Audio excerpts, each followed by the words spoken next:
Hello there guys, and welcome to this video.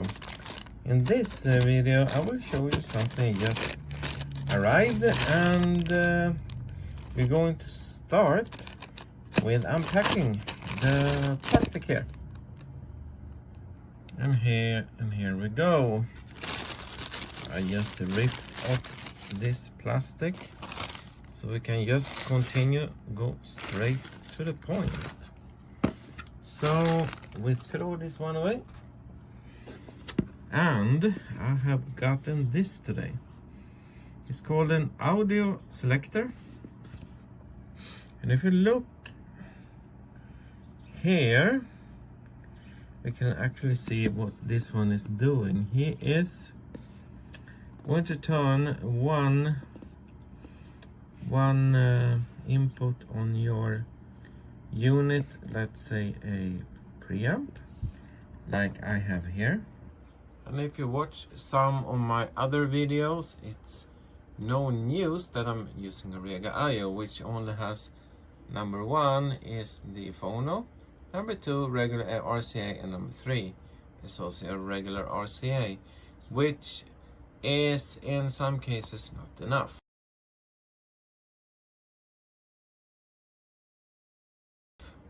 So that's why I bought this one, because this one, you can see here, is a stereo audio switch, 4 in and 1 out. The other one that I actually used before is this one. So this one I used before, and what is different about this one, I can actually pull it out because it will not do any harm. If you can see here behind, this one is actually working very good, but the problem with this one is only, as you can see here, you only have, here's the output, this one goes to the amplifier, this is the input, and it only has 2, which is not enough for me. I need actually 1 more. So my idea here was to get this one, so I can actually use all of my components without any issue. So what do I want to connect to this one? Well,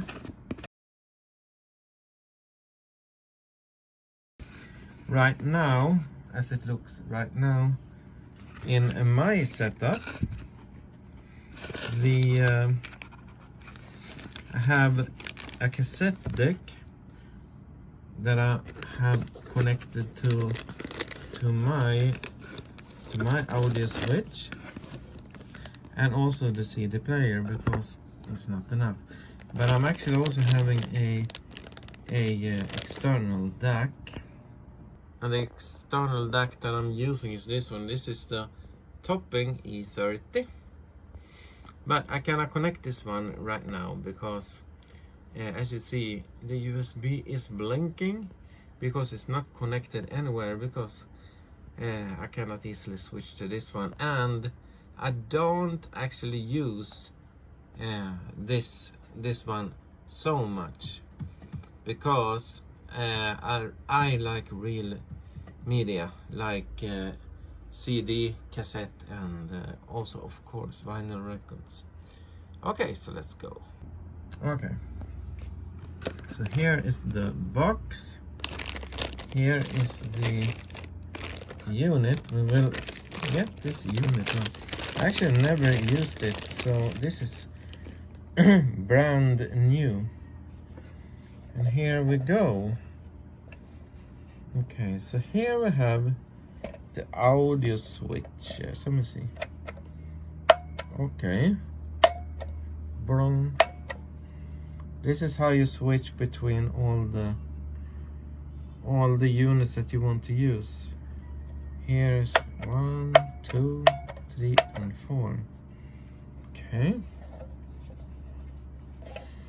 and let's look here behind.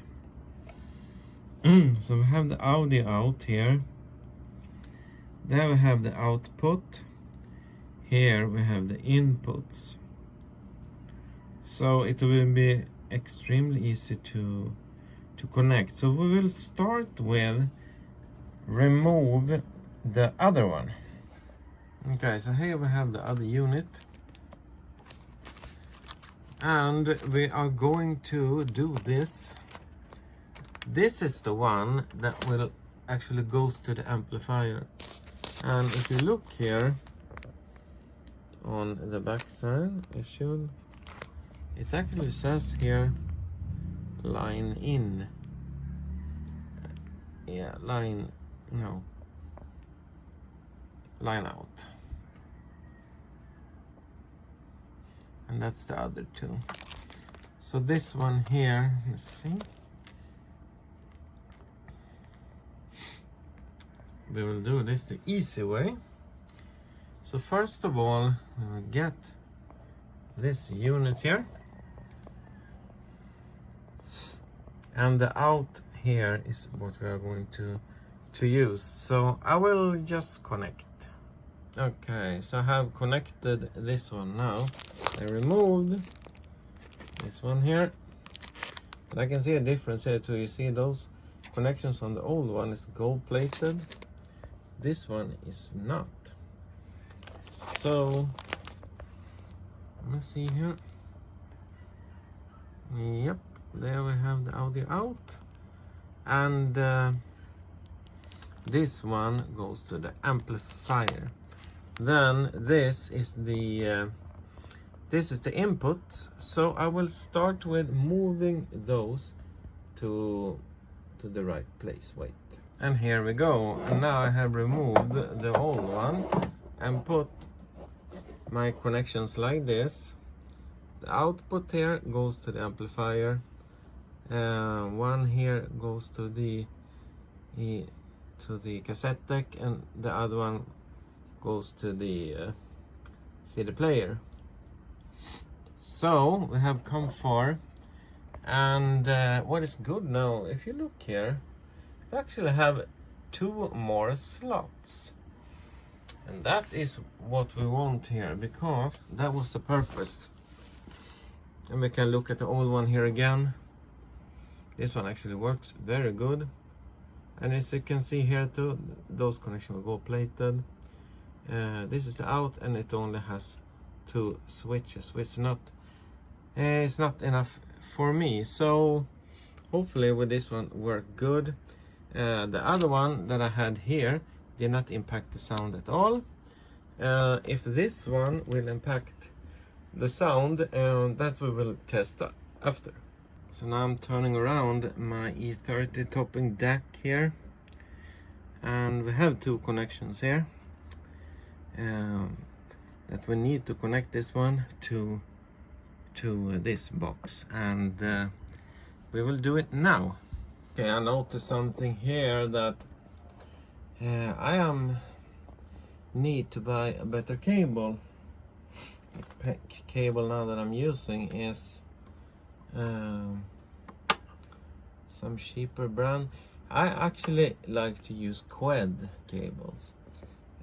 They actually sound extremely good, so I will use this for now because I don't have a choice. And if we look here again, we can see that these connections are there. I just remove this one so we see that the right one is in the right spot. That is a right channel because it's red, and this is also red, so that means that the other one is in the right slot. Okay, so let's connect that one. Then I will just flip this one around and arrange the cables. Now we are done. If we look here now, we have, that is the thinner cable here is actually the quad cable that goes to my RCA IO.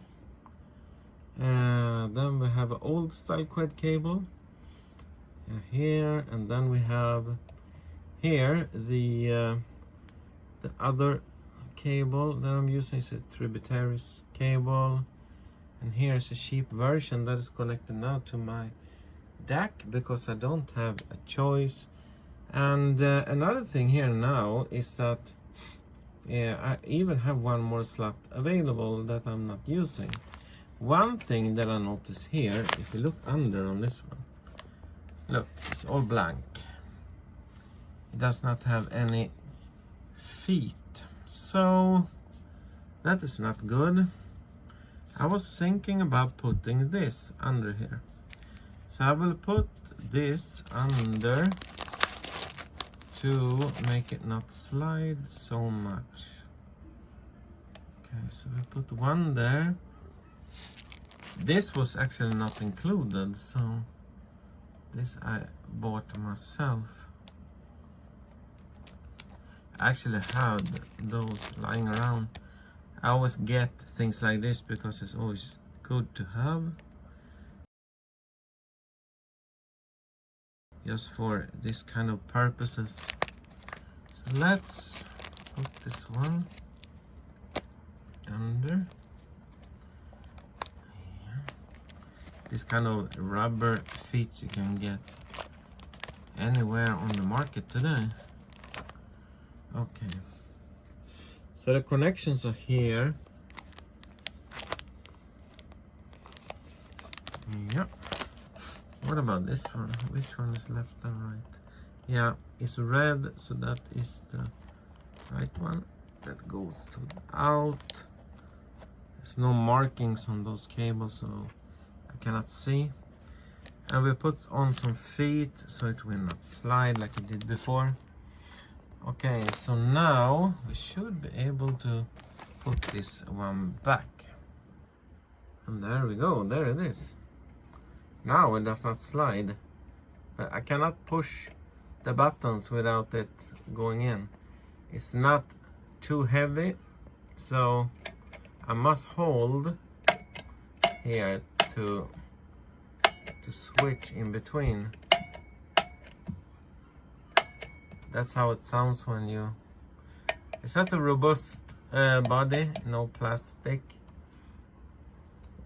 And this one is also connected up to number 3 here. Which one is number 1 now? If it's a CD or the cassette deck, I am not sure. But that I'm going to find out right now. So I on now the amplifier. I was going to find out which one with the buttons now is the CD player to make a test. So first of all, I like to make switches here.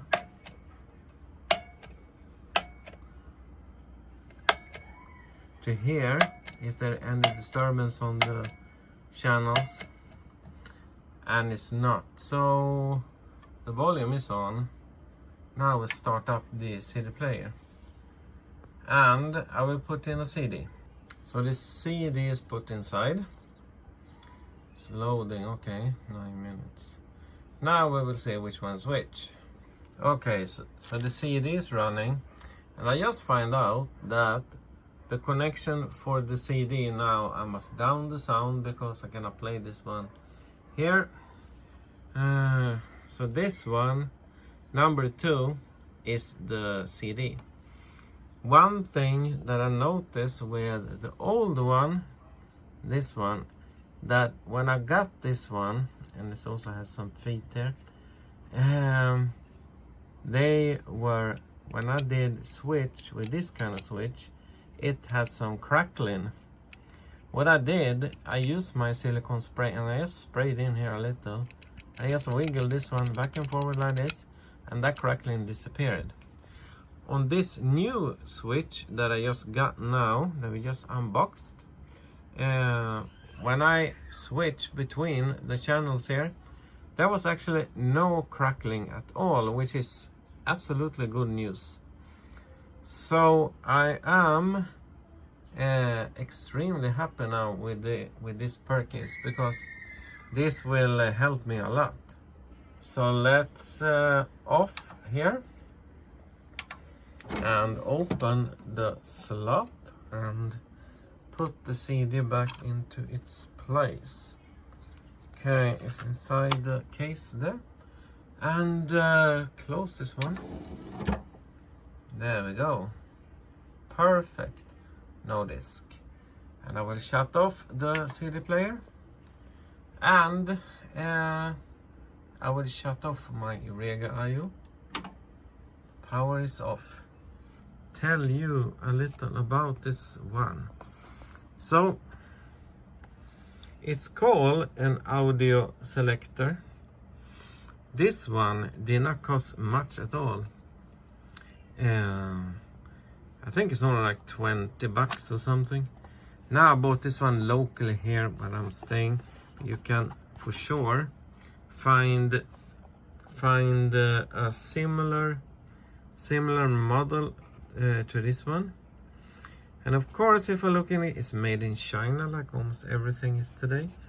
The model of this one that I got was AUX 401, and also if you look at the front here, it says audio switch AUX 401. My idea also with buying this one was that I was actually looking at those other model, but I chosen a passive kind of audio switch just because I don't want to have any interruptions with the signal.